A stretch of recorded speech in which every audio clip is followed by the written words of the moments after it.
Di dua nih tuku loro ya, aku tuku loro iki gak tuku oke-oke. Lek misale oke-oke kok nimbun kok ngerepoti uang iku.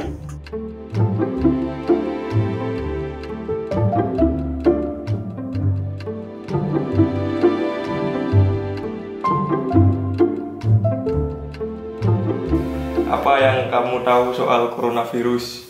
Coronavirus itu virus yang menyerang pernafasan. Virus yang dari Wuhan terus nyebar ke seluruh dunia. Berasal dari sebuah pasar di Wuhan yang menjual hewan-hewan liar. Katanya sih dari sop kelelawar. Saudara dari MERS dan juga SARS, dan itu salah dua dari penyakit pernapasan juga. Sudah terjadi sejak November 2019 kemarin ya.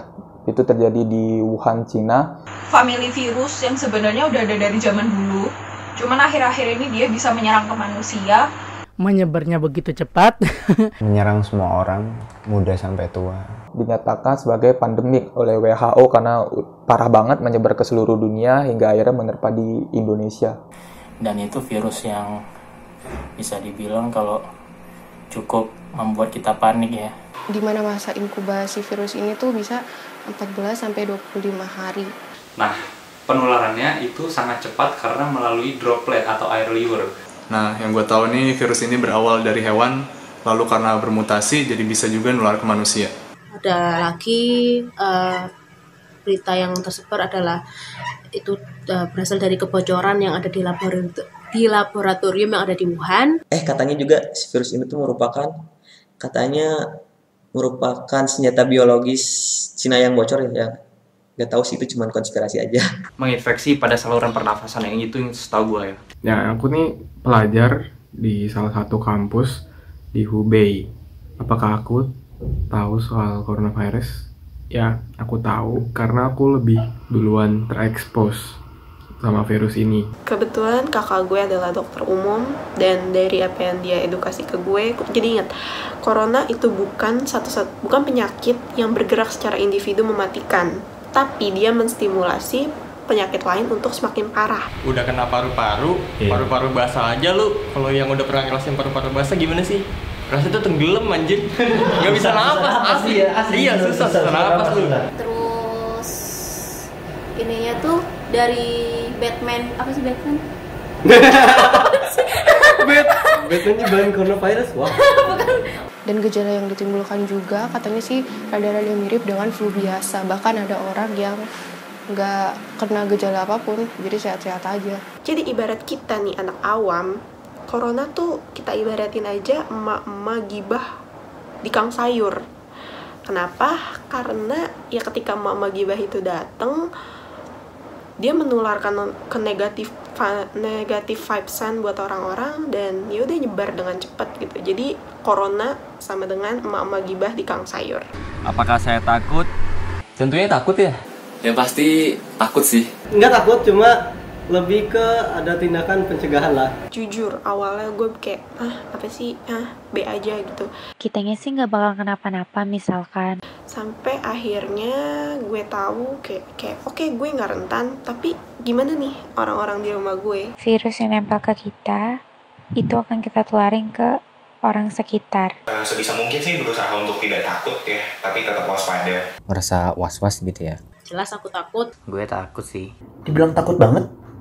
Enggak, tapi gue aware gitu loh. Saya takutnya dua sih sebenarnya. Pertama, saya takut tertular. Dua, saya takut menjadi orang yang menularkan. Takut banget karena apabila aku positif dan aku menyebarkannya ke orang rumah yang mana ada bapak ibu aku dan juga ada keluarga-keluargaku, dan itu yang aku takutkan. Jadi kita itu tidak kena serang wabahnya, cuma kita membawa wabah tersebut ke orang-orang yang berada di sekitar kita, terutama orang-orang yang imunitasnya rendah.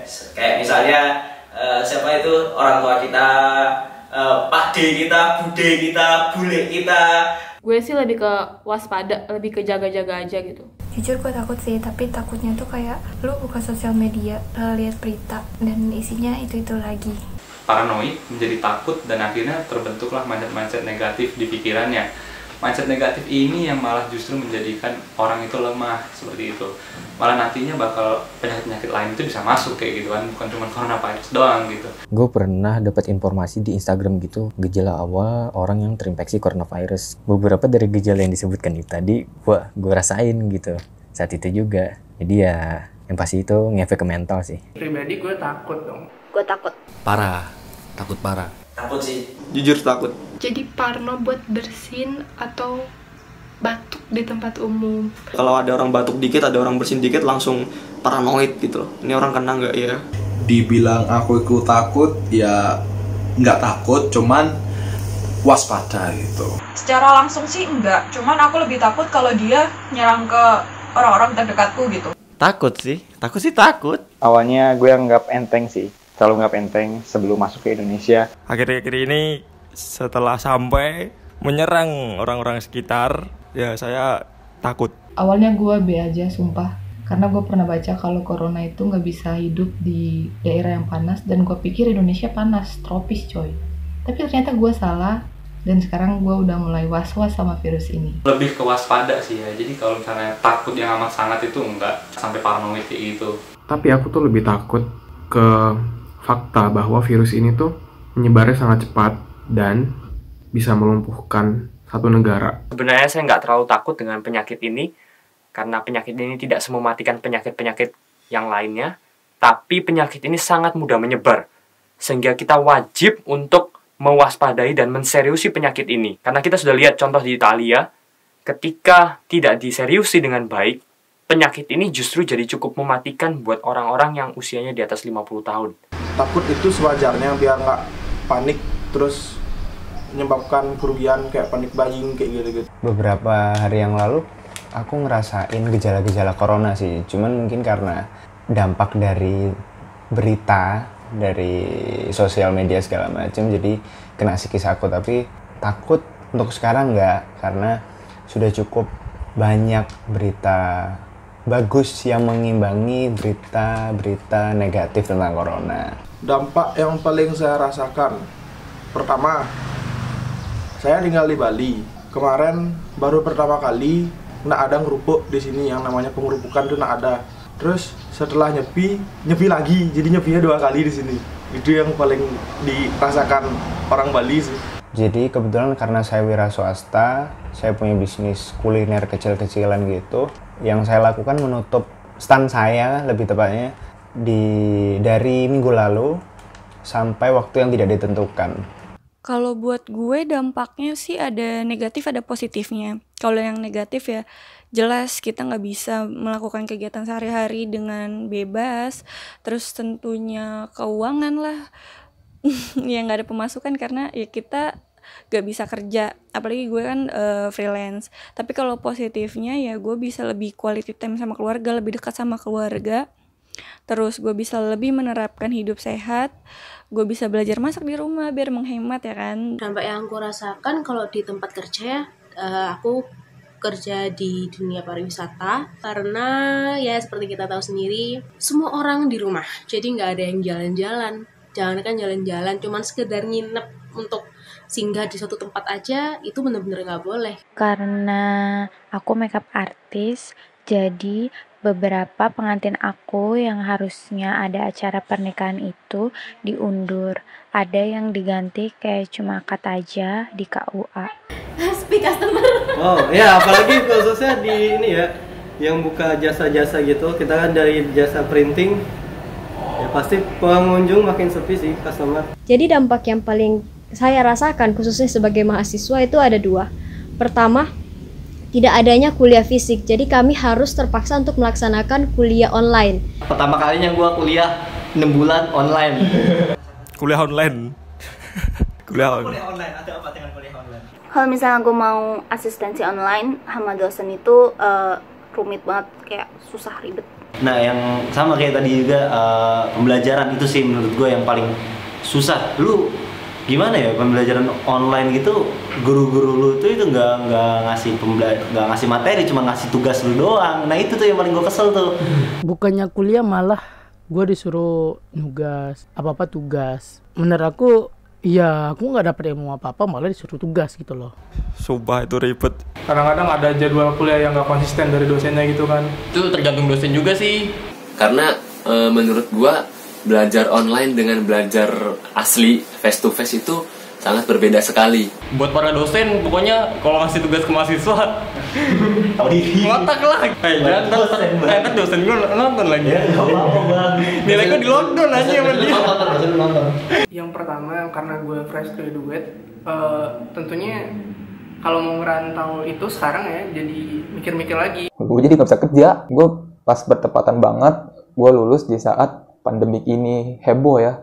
Saat virus ini heboh, jadi gue udah apply ke perusahaan-perusahaan, tapi perusahaan udah nggak nerima orang asing lagi untuk menjaga kantornya itu kali ya. Kerjaan, gue lihat dari produktivitasnya menurun. Tempat saya sekarang saya kerja ini melaksanakan kebijakan work from home, tapi biar proyek tetap jalan dan anjuran pemerintah tetap kita laksanakan juga. Jadi work from home-nya kita sip-sipan, biasanya 2 hari kita kerja di rumah, 2 hari kerja di kantor.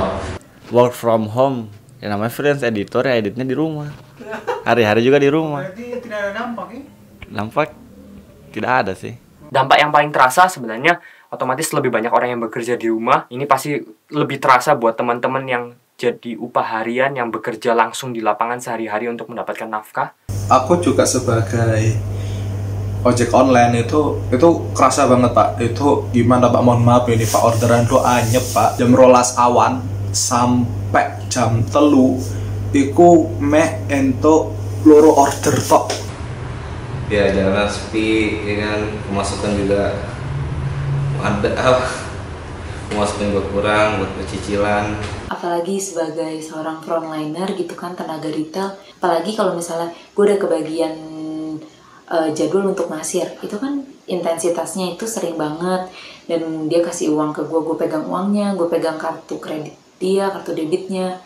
Ada salah satu customer gue, dia batuk gitu, tuh batuknya udah nggak ada yang dia begini atau kayak gitu, enggak. And I was like, gue agak mundur dikit, gue juga kayak ngehargain dia kan, secara kan dia customer gue ya, tapi ini lagi outbreak segini dan lu ngelakuin itu kan gak salah dong kalau gue paranoid. Kalau buat gue diri sendiri, karena gue barista juga kan, jadi itu gimana ya, kafe tutup intinya, jadi kan nggak boleh nongkrong kan, ya gue nggak kerja jadinya gitu, nggak ada kemasukan sama kali bre, parah. Tapi kalau dari sebagai seorang dokter, yang jadi concern utama adalah satu, hilangnya APD. Sekarang dokter jadi pusing, nggak cuma untuk merawat pasien tapi juga memikirkan logistik APD. Dan yang kedua, membludaknya pasien, karena banyak sekali pasien yang datang dengan keluhan flu-like syndrome, batuk pilek, ketakutan karena mereka kira mereka corona. Yang selalu aku lakukan untuk melindungi diri itu dan keluarga ya, pastinya aku mengisolasi diri aku bagaimana tanpa keluar rumah. Kita stay di rumah aja dulu. Jaga kesehatan, jaga kebersihan, jaga diri baik-baik, social distancing, biar kurvanya landai, biar kita nggak dikurung di rumah lagi. Aku ikuti peraturan pemerintah. Jangan ngumpul-ngumpul, jelas jangan ngumpul-ngumpul. Usaha ya tadi jarak minimal 2-3 meter. Lewat dari itu tampar. Tapi kan kena. Tidak apa, yang penting tampar. Physical distancing, nggak usah nyentuh kan jadinya gue ngapain nyentuh, maksudnya kontak fisik sama orang gitu. Menurut gue sih ini bukan sebagai solusi, tapi sebagai salah satu cara untuk menekan angka perkembangan penularan virus yang ada di Indonesia. Taati aturan yang diberikan oleh pemerintah saat ini. Jangan ngeyel. Apakah kamu menerapkan pada dirimu? Iya. Aku benar-benar gak keluar rumah dari mungkin 3 minggu yang lalu. Bahkan keluar pagar aja tuh enggak. Ke Indomaret, ke Alfamart itu enggak. Kalau kalian bisa ngelakuin kegiatan di rumah aja, ya better di rumah aja, karena kita bisa bantu untuk menurunkan tingkat penyebaran si virus corona ini. Tetap bersosialisasi dengan teman-teman aku, kita bikin project bareng, namanya Motret di Rumah Aja. Walaupun kita ada di rumah, kita tetap bisa berkarya, kita tetap bisa melakukan apa yang kita inginkan, dan kita tetap bisa komunikasi satu sama lain gitu. Kayak gitu agar nggak terlalu jenuh di kosan. Jadi ngelakuin hal-hal yang positif kayak baca buku, nonton setelah pekerjaan selesai gitu ya. Setelah itu beberapa kesibukan yang gue suka juga sebenarnya nulis lagu. Jadi gue seneng kalau misalnya sore-sore kayak gini udah nyantai, udah relax gitu, gue sering nulis lagu gitu sih. Ternyata di rumah setelah lu pikir-pikir lu bisa melakukan hal-hal lain yang belum pernah lu coba. Kayak misalnya gue dengan cara biar gue nggak bosan di rumah, gue baca buku. Gue jarang banget baca buku loh sebagai mahasiswa. Masak itu sih kayak biar nggak gabut. Oh ya udah, kita gue beli beras, gue beli telur. And for the first time, I cook a rice in my rice cooker.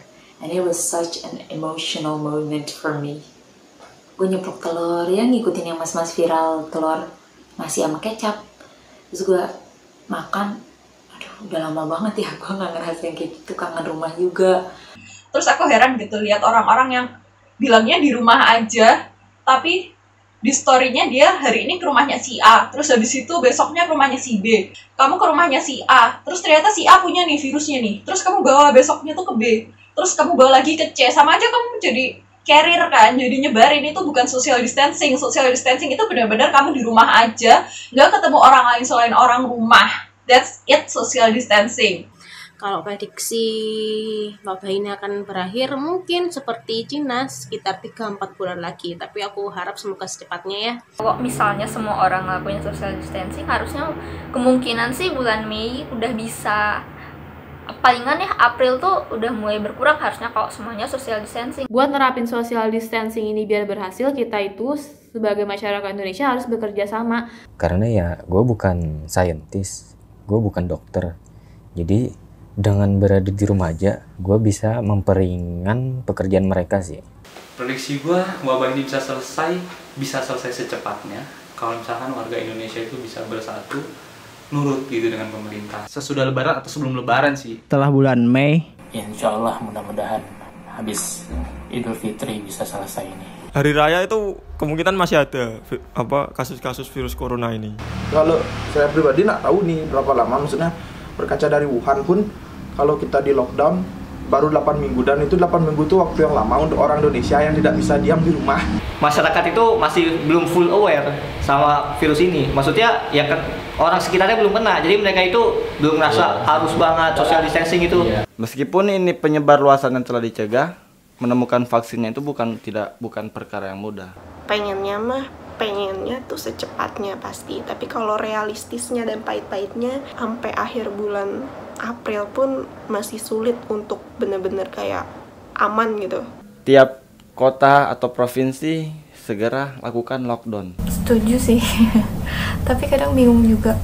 Satu sisi kita belum siap kalau misalkan diterapkannya lockdown ini, karena masih banyak pekerjaan yang di lapangan. Bukannya gua mau pesimis, tapi ya menurut gua virus ini will be around until kita bisa nemuin vaksin atau obat. Cuma menurut penjelasan atau literasi saya, itu berakhir itu katanya puncaknya itu malah pas bulan puasa itu. Akhir April ini sih. Mungkin sampai bulan Juni. Sebelum lebaran sih. Secepatnya sih, sebelum Ramadan lah. 2 bulanan lah menurut gue. Kayaknya bisa beberapa bulan ke depan masih bakal seperti ini terus sampai ada orang yang bisa menemukan antivirusnya, baru bisa hilang sih ini. Gue nggak tahu. Tapi yang pasti semoga aja vaksinnya segera ditemukan. Opsi solusi yang gue tahu supaya bisa menyelesaikan masalah wabah ini adalah itu ikutin arahan pemerintah. Di rumah aja. Solusi yang tepat. Tapi kalau misalnya kita di rumah aja nggak dapet duit. Di rumah aja, stay di rumah. Jangan keluar, jangan pada batu, udah intinya pada batu. Terus juga penerbangan dari luar negeri ataupun masuk ke luar negeri ke Indonesia itu mungkin bisa dihentikan dulu sementara ini. Kalau melindungi orang terdekat saya, ya saya sebisa mungkin jaga jarak dulu sama mereka. Saya berusaha untuk nggak pulang dulu kampung halaman saya di Sukabumi gitu. Karena kita dan gue bukan dokter, jadi solusinya ya kita mengurangi beban mereka aja sih. Jangan sampai kita kena juga. Kalau kita kena juga, kita nambah beban tenaga medis kita. Mereka tuh yang potensinya paling gede untuk terkena. Kalau tim medisnya udah nggak ada, terus yang mau obatin kita siapa? Makin kewalahan dan akhirnya kalah. Nggak ada jawaban lain secara medis, pasti cuma bilang tunggu vaksin sama obat-obatannya. Ketika itu sudah keluar, otomatis penyakit ini harusnya berangsur-angsur berkurang. Yang pernah gue dengar itu dengan karantina wilayah. Walaupun ada beberapa sudut pandang yang nggak baik loh di karantina gini-gini. Iya gue tahu, maksudnya untuk mencegah ini kan harus karantina wilayah gitu. Alhamdulillahnya itu ada beberapa orang yang diharuskan untuk kerja di rumah, tapi kayak misalnya ojek online, pedagang, dan segala macamnya gitu yang mengharuskan mereka keluar. Aku tahu ini berat, tapi disinilah peran dari influencer, orang-orang kaya, pengusaha-pengusaha besar di Indonesia. Terserah apapun kalian pekerjaannya, tapi kalau kalian rasa kalian mampu untuk membantu, inilah peran kalian. Dengan cara ini, sisi medis bisa tercapai, dan sisi kelangsungan hidup juga bisa tetap jalan. Pemerintah ini udah sangat benar sih melakukan penerapan ini gitu. Nggak nge-lockdown itu sungguh sangat mulia sih, karena kan banyak pertimbangannya untuk lockdown ya. Regulasi, abis itu lockdown, dan kebutuhan masyarakat penuhi. Kalau itu COVID-19 udah nggak bisa apa-apa lagi dah. Tapi aku yakin pemerintah pasti sudah godok. Cuma inilah waktunya kita semua saling bergandeng tangan, saling kontribusi. Nggak bisa cuma nyala-nyalain pemerintah aja, nggak bisa cuma main tunjuk orang. Disinilah peran supaya kita bisa tetap survive sama-sama. Terlepas daripada itu, sisi medis pun akan merasa sangat terbantu karena otomatis pasti grafik infeksi baru itu akan semakin menurun. Anjuran aku buat teman-teman nih yang nggak ngikutin kata pemerintah, please sekali ini aja jangan egois. Kalau kau kena jangan salah ke siapa-siapa. Gue cuma mau bilang, jangan jadi pembunuh buat keluarga kalian sendiri. Orangnya nggak punya otak sih. Jadi apa kalian harus nunggu orang terdekat kalian kena, atau enggak kalian harus nunggu kalian sendiri kena baru kalian aware sama keadaan sekarang? Jangan sampai kita kehilangan orang-orang terdekat kita. Jadi kita di sini kita ini udah risau. Jadi jangan kalian ini orang-orang yang bandel membuat semuanya ini jadi kacau. Lo pada tuh bang. Dari rumah itu.